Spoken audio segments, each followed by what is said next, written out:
अस्सलाम वालेकुम दोस्तों। कायदे आज़म ने अपनी परवाह किए बगैर शब व रोज़ मुमलकत खुदादात के लिए वक़्फ़ कर दिए। तबीयत ज़्यादा ख़राब होने पर ज़ाती फिजिशन डॉक्टर रहमान से मुआयना करवाते। डॉक्टर ने दवाइयाँ तजवीज़ की जिनके बारे में काफ़ी जिरा के बाद डॉक्टर की तशख़ीस से इख्तिलाफ़ किया और कहा कि मुझे मलेरिया नहीं है, मुझे काम की कसरत ने निढाल कर रखा है, इसके लिए आराम की ज़रूरत है मगर मैं आराम नहीं कर सकता। मैं अपनी जिस्मानी ताकत की कान खोद कर तवानाई का आखिरी औंस तक ढूंढ निकालूंगा और उसे अपनी कौम के लिए सर्फ कर दूंगा। जब वो भी ख़त्म हो जाएगा तो मेरा काम मुकम्मल हो चुका होगा, फिर जिंदगी नहीं रहेगी। जून में कराची की गर्मी से निकलकर कोयटा चले गए। वहां चंद दिन बाद ही तबीयत संभलने लगी। 1 जुलाई को स्टेट बैंक ऑफ पाकिस्तान की इफ्तिताही तकरीब थी। वो शिरकत का वादा कर चुके थे, चुनाचे मौलजीन के मना करने के बावजूद कराची आए। हवाई सफर से उनकी हालत खराब हो गई। सारा दिन बिस्तर पर रहे और तकरीब के वक्त पर पंडाल में पहुंच गए। दौरान खिताब हर शख्स ने अंदाजा लगा लिया कि उनकी सेहत कितनी खराब हो चुकी है, क्योंकि इनकी आवाज बेमुश्किल सुनी जा सकती थी। तकरीब के इख्तिताम पर वापस गवर्नर जनरल हाउस पहुंचे तो जूतों समेत बिस्तर पर लेट गए। ताहम उसी शाम अमरीकी सफीर की रिहाइशगाह पर मुनक़िदा इस्तकबालिया में शिरकत की। वहां बीमारी उनकी खुशमिजाजी के नीचे दबी रही। कराची में 5 रोज काम करने के बाद कोयटा चले गए। 14 जुलाई को मुसलसल खराबी सेहत की वजह से ज़ियारत चले गए। यहाँ भी कायदे आज़म तफसीली मुआयने से कतराते रहे, मगर चंद दिनों बाद 21 जुलाई को मोहतरमा फातिमा जना ने कायद के प्राइवेट सेक्रेटरी फरूख अमीन से कहा कि लाहौर से किंग एडवर्ड मेडिकल कॉलेज के प्रिंसिपल कर्नल इलाही बख्श को ज़ियारत भिजवाएं। 23 जुलाई को कर्नल इलाही बख्श पहुंच गए। अगली सुबह उन्होंने तफसीली मुआयना किया। कायद ने 1934 से अब तक सेहत के हालात बताए और कहा कि मुझ पर सर्दी और जुकाम का हमला हुआ है और मैं पेनिसिलिन लोजेंजस इस्तेमाल कर रहा हूं। डॉक्टर ने कहा, आपका मैदा ठीक है, लेकिन मैं सीने और फेफड़ों के बारे में कुछ नहीं कह सकता। इसके लिए खून और थूक का मुआयना करूंगा। कोयटा से सिविल सर्जन डॉक्टर सदीकी और क्लिनिकल पैथोलॉजिस्ट डॉक्टर महमूद आ गए और मुकम्मल टेस्ट किए और फेफड़ों में शदीद इन्फेक्शन का नतीजा अखज़ किया। डॉक्टर का ख्याल था कि यह कम अज़ कम 2 वर्ष पुराना मर्ज है।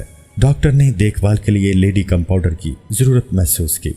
डॉक्टर इलाही बख्श की दरख्वास्त पर लाहौर से doctor Riaz Ali Shah, x-ray specialist doctor Alim और पैथोलॉजिस्ट डॉक्टर गुलाम मोहम्मद ज़रूरी सामान के साथ ज़ियारत पहुँच गए। 29 जुलाई को एक्सरे की तस्वीरें तैयार हुई तो मालूम हुआ कि मरीज़ के फेफड़ों की हालत मुआलिजीन के अंदाजे से कहीं ज़्यादा ख़राब है। उसी रोज़ कोयटा के सिविल अस्पताल में नर्सिंग सुपरिटेंडेंट सिस्टर फिलिस डनहम देखभाल के लिए ज़ियारत आ गई। 9 अगस्त को डॉक्टर इलाही बख्श ने मशवरा दिया कि ज़ियारत की बुलंदी मरीज़ के हक में अच्छी नहीं। मरीज़ का ब्लड प्रेशर कम हो गया और पाँव पर वर्म आ गया है।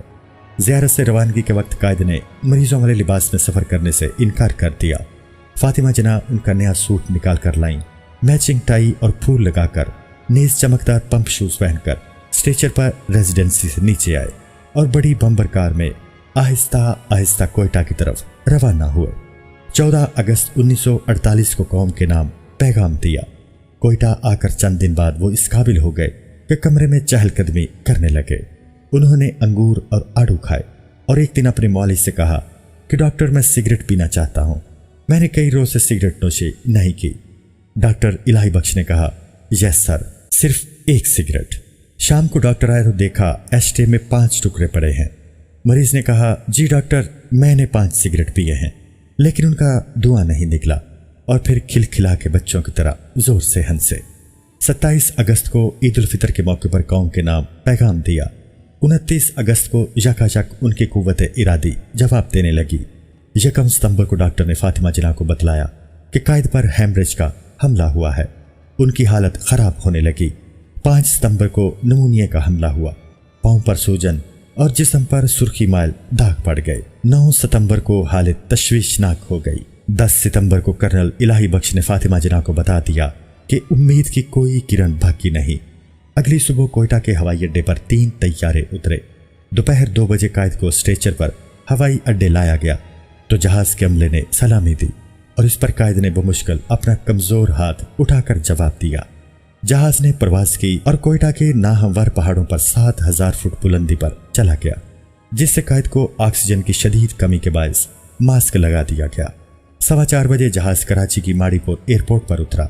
13 ماہ قبل اسی مقام پر لاکھوں پاکستانی اپنے مسیحا کے استقبال کے لیے جمع ہوئے تھے، مگر آج صرف چند آدمی تھے، کیونکہ قائد کی کراچی آمد کو خفیہ رکھا گیا تھا۔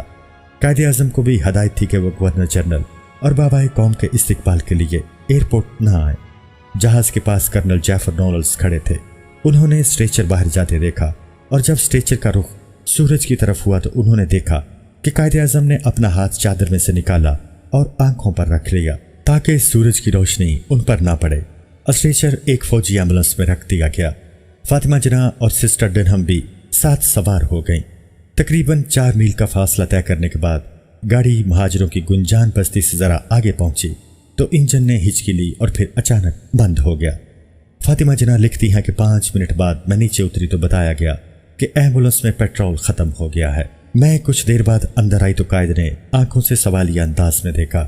میں نے جھک کر کہا، ایمبولینس کا انجن خراب ہو گیا۔ پیچھے کار پر ڈاکٹر الہی بخش اور دوسرے آ رہے تھے۔ گرمی ناقابل برداشت تھی۔ بیسیوں مکھیاں ان کے چہرے کے نزدیک منڈلانے لگی۔ میں اور سسٹر ڈنہم باری باری ان کے چہرے پر پنکھا چلاتے اور دوسری ایمبولینس کا انتظار کرنے لگے۔ اسٹریچر کو کار میں منتقل نہیں کیا جا سکتا تھا، چنانچہ کم از کم 1 گھنٹہ انتظار کرنا پڑا۔ فاطمہ جناح کے بقول میری پوری زندگی میں کوئی گھنٹہ اس 1 گھنٹے سے زیادہ طویل اور دردناک نہیں گزرا۔ پھر دوسری ایمبولینس آئی اور 1 گھنٹہ میں 6:10 پر قائد گورنر جنرل ہاؤس پہنچے۔ ڈاکٹر نے معائنہ کیا اور مقوی قلب دوا پلانے کی کوشش کی، لیکن دوا حلق میں اترنے کے بجائے دہانے سے باہر نکل گئی۔ ڈاکٹر نے اینٹیں رکھ کر پائنتی ذرا اونچی کر دی تاکہ دل کی طرف دوران خون تیز ہو سکے۔ پھر ٹیکا لگانا چاہا، لیکن رگیں بے جان ہو چکی تھیں۔ 9:50 پر کرنل الہی بخش نے کہا، جناب ہم نے طاقت کا ٹیکا لگایا ہے، آپ بہتر ہو جائیں گے۔ اس پر قائد نے سر کو جنبش دی اور کہا، نہیں اب میں نہیں بچوں گا۔ پھر وہ سو گئے۔ فاطمہ جناح ان کے پاس تھیں۔ ان کے بقول پھر انہوں نے اچانک آنکھیں کھولیں اور سرگوشی میں بات کرنے کی کوشش کی، فاطی خدا حافظ، اور پھر رک رک کر کلمہ پڑا۔ ان کا سر آہستگی سے دائیں جانب ڈھلک گیا اور آنکھیں بند ہو گئی۔ میں چیخی۔ ڈاکٹر دوڑے ہوئے آئے۔ انہوں نے انجیکشن دینا چاہا، سارے جسم کو ٹٹولا اور پھر پورا جسم سفید چادر سے ڈھانپ دیا۔ رات 10:25 پر ان کی روح قفس انصری سے پرواز کر گئی۔ قائد اعظم کے انتقال کی خبر جنگل کے آگ سے بھی زیادہ رفتار میں پھیل گئی۔ گورنر جنرل ہاؤس کے آہنی دروازے خاص و عام کے لیے کھول دیے گئے۔ لوگوں کا جم غفیر جمع ہو گیا۔ آب زمزم میں ڈبویا کفن انہیں پہنا دیا گیا اور روضہ رسول صلی اللہ علیہ وآلہ وسلم پر چھڑکا جانے والا عطر بھی تبرکن چھڑکا گیا۔ انہیں کراچی میں سپرد خاک کر دیا گیا۔